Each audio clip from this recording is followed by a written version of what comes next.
है, जमात इस्लामी भी बड़ी प्यूरिटन जमात है, आप लोग भी कहते हैं बड़े ईमानदार है, और उस पर तो कोई शक नहीं कि आपकी उस पर स्कैंडल उस तरह की नहीं है। लेकिन साथ साथ आप लोग इंगेज भी करते हैं, आप लोग बैठ के बात भी करते हैं, लगता है कि आप सिस्टम को सपोर्ट भी कर रहे हैं।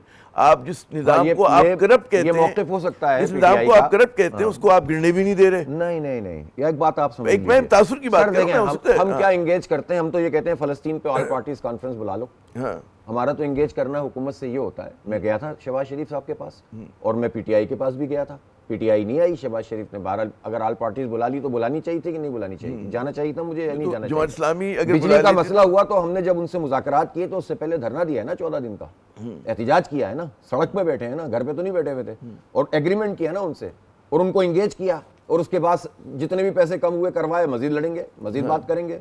पॉलिटिकल पार्टी इसी तरह चलती है। लेकिन जब बाजवा साहब की एक्सटेंशन करवानी हो तो पीटीआई और नून लीग और पीपल्स पार्टी एक होते हैं।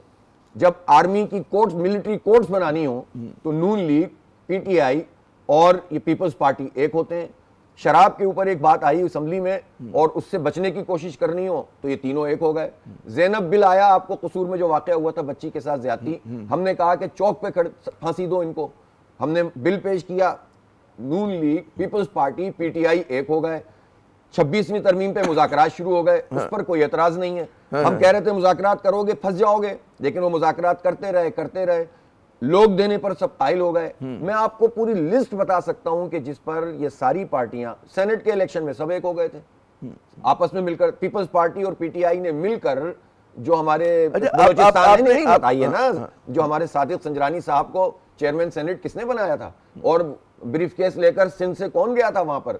डॉक्टर कयूम साहब के बारे में कहा जाता था ना कि जरदारी साहब ने उनको भेजा है। तो ये जो ब्रीफ केस वहां पर चल रहे थे और जरदारी साहब पूरी मैनेजमेंट कर रहे थे, तो पीटीआई तो उनके साथ मिलकर संजरानी साहब को उन्होंने सेनेट का चेयरमैन बनाया था।